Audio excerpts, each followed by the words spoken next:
तर स्वतः अमित शहाने आपला उमेदवारी अर्ज या ठिकाणी भरलेला ही थेट दृश्य आपण पाहतोय।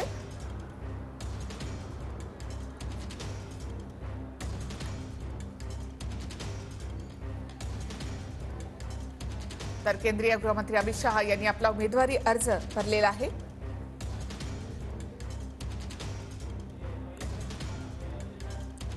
चारसो पारचा नारा अमित शहा यांनी दिलाय। त्यानंतर आज आपला उमेदवारी अर्ज ते भरतायत।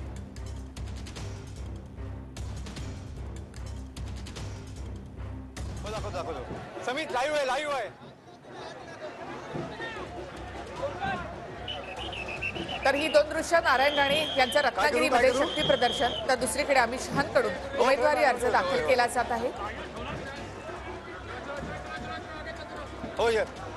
आज पहिल्या टप्प्याचं मतदान जे आहे ते सुरू झालेलं आहे। संपूर्ण देशभरामध्ये 21 राज्यांमध्ये 102 ठिकाणी मतदान सुरू आहे। त्यातल्या महाराष्ट्रातल्या 5 ठिकाणी देखील मतदान सुरू आहे।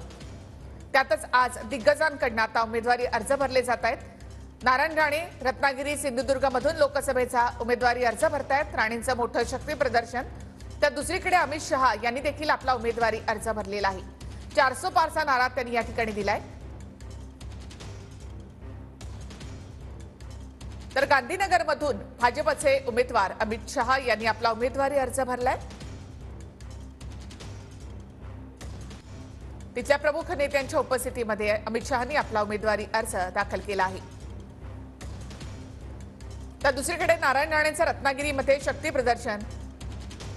नारायण राणे पहिल्यांदाच लोकसभेच्या आखाड्यामध्ये, तसंच रत्नागिरी सिंधुदुर्ग ही जागा पहिल्यांदाच भाजपच्या वाट्याला आली आहे।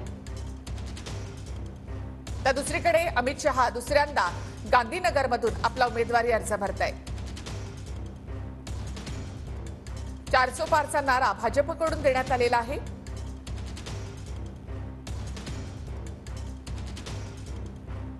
तर विद्यमान मंत्र्यांना आणि त्याचबरोबर खासदारांना भाजपकडून तिकीट देण्यात आलं। नारायण राणे यांची उमेदवारी कालच जाहीर करण्यात आली आणि आज नारायण राणे आपला उमेदवारी अर्ज भरतायत। उमेदवारी अर्ज भरत असताना रत्नागिरीमध्ये त्यांचं जोरदार शक्ती प्रदर्शन।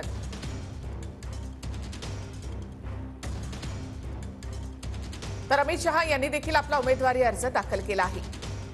गांधीनगरमधून अमित शहानी आपला उमेदवारी अर्ज दाखल केलाय।